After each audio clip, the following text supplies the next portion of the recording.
Hi friend, Marian here, potentials.com. Signing at our channel. So this morning, nasa house tayo. Parang cloudy day pa rin. Nandiyan pa rin ang smog. Foggy, parang foggy siya. Anyway, we're gonna do arts today. Draw, doodle, and design. So we bought this book from book sale for 125. So original price na is 170. So yan, sale na siya because nag-downgrade ang kanyang price. So, draw, doodle, and design. Parang may ano na. So, there is something magical in seeing what you can do, what texture and tone and color you can produce merely with a pen, point, and a bottle of ink. So, today we're gonna use our watercolor. So, yung first page natin is fill this page with circles. Can use a pattern with your image. So, lalagyan muna natin ng circle design and then we'll have it dried bago natin lagyan ng design through our ink. So, iba-ibang colors ang gamitin natin. Bright colors.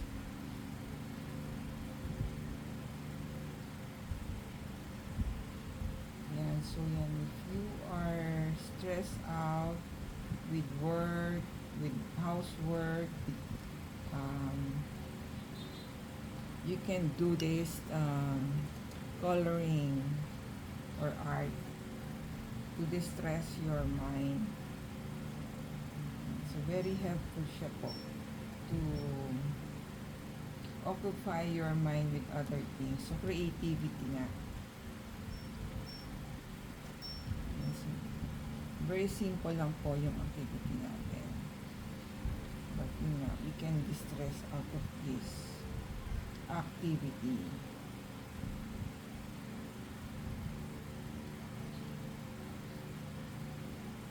So, tomorrow pa po tayo mag-housework. Today is Friday here in the Philippines.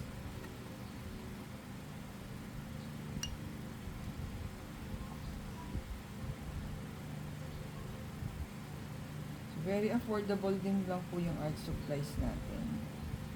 This is just watercolor we brought at the bookstore. And we can transform these to work of art using our markers or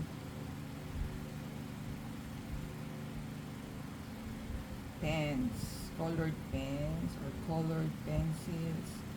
So it's an endless opportunity to create. So, but we're starting with circles. I-fill natin ang circle yung page natin. So yun yung instruction ng book natin.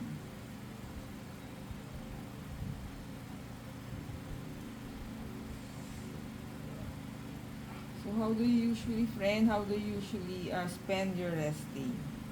Reading ba, doing housework, watching Netflix. So, yun, the possibilities are endless, diba? But we have to find time to rest our body, to rest our mind. Yan. Yan sinasabi ng mga psychologists. We have to find time to rest ourselves. So, even God, diba? Yung ano siya ng Sabbath day for rest. Even si God, nag-provide siya ng day to rest. So, much more us, diba? We're just human, so we need time to rest ourselves. To rest our body, to rest our soul, to rest our spirit.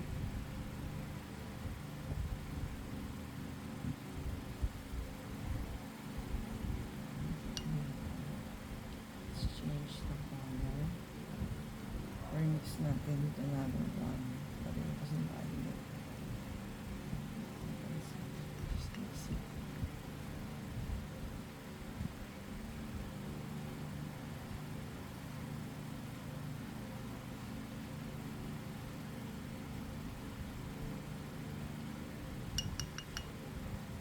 Hindi natin small circles.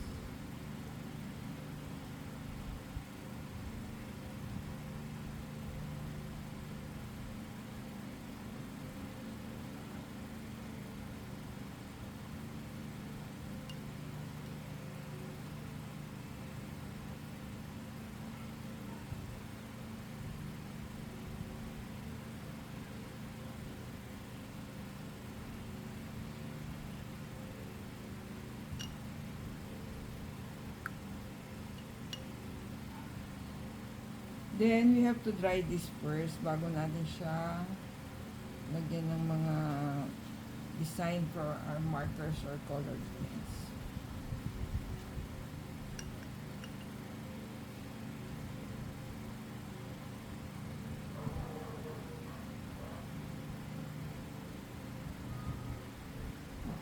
Meron din tayong watercolors with more than this, but yun nga, hindi pa natin siya although small square siya, hindi pa natin siya na-open or na-start. Ginagamit muna natin kung ano na.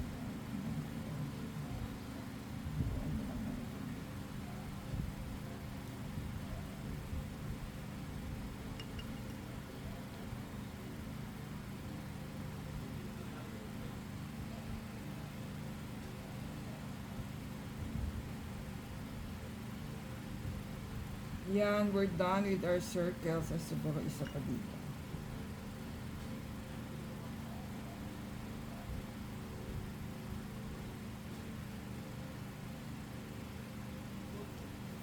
Yan, we're done with our circles. Papadry muna natin siya before natin lagyan ng design.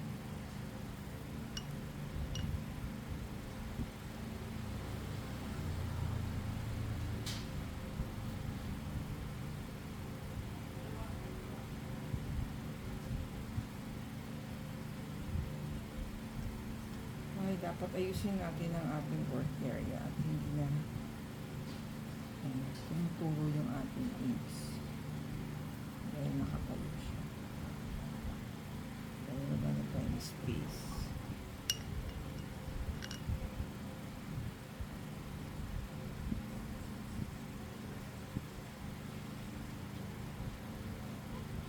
So let's have it dry before we proceed. So ayan na yung circles natin, which will provide design later.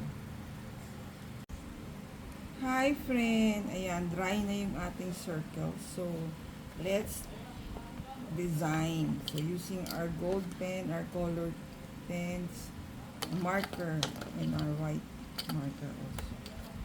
So, let's start with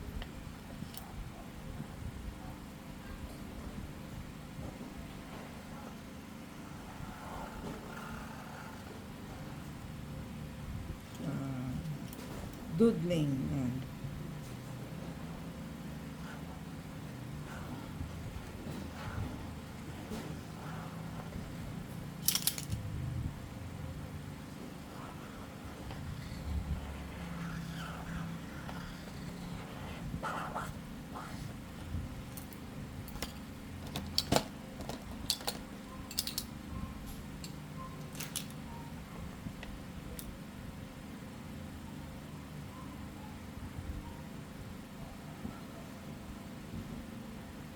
Friend, ayan, pang ano lang to, distress in our busy everyday. Ayan. Find something creative to remove that worries, anxieties, and it will also help you to be creative. So, kung meron ka bang sinusolve na problem sa office or sa ministry, this will help you to think. Kasi nagiging creative ka nga eh. So, you're finding ways to think, to find solutions sa mga projects.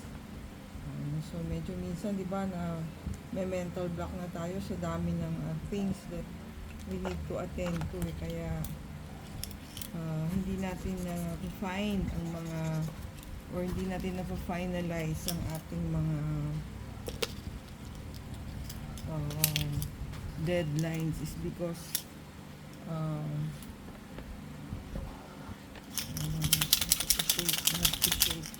hindi na lumalabas yung ink. Ayun, you have to shake your gold markers para lumabas yung ink niya. Medyo matagal natin siya hindi ginamit. So, we have to, kailangan natin siya i-bleed para lumabas yung ink. Or to shake. Hindi lumalabas ang ink niya. Or we have to buy new ones ba? Kuya Daniel, ayan, hindi na umaano yung ating gold, markers, hindi na gumagana. Kaya kailangan naman natin, hindi, meron pa just have to bleed nga. Ano siya, nawawala yung ink niya. To shake. Ayan. Sumobra naman yung bleed niya.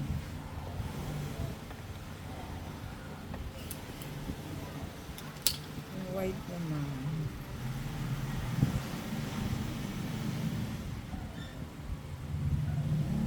Isang box yung binigyan natin sa white.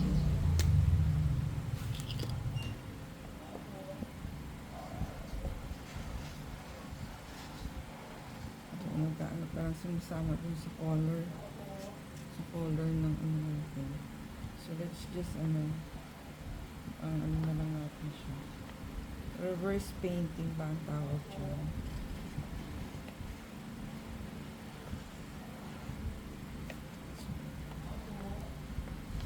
This stimulates our mind to be creative, kaya ayan, we can bring that creativity sa ating mga work projects. Meron ba tayong area or project na hindi natin matapos-tapos? So, yun. It can help us to answer yung mind query natin.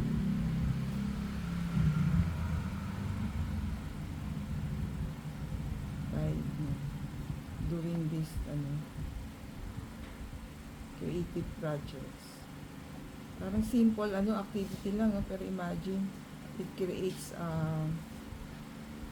idea sa mind mo kasi nga ni-stimulate mo siya. At hindi naman magastos, hindi naman mahirap. You are just at home, or pwede rin nasa park ka, or Starbucks, or any coffee shop na free-frequent siya.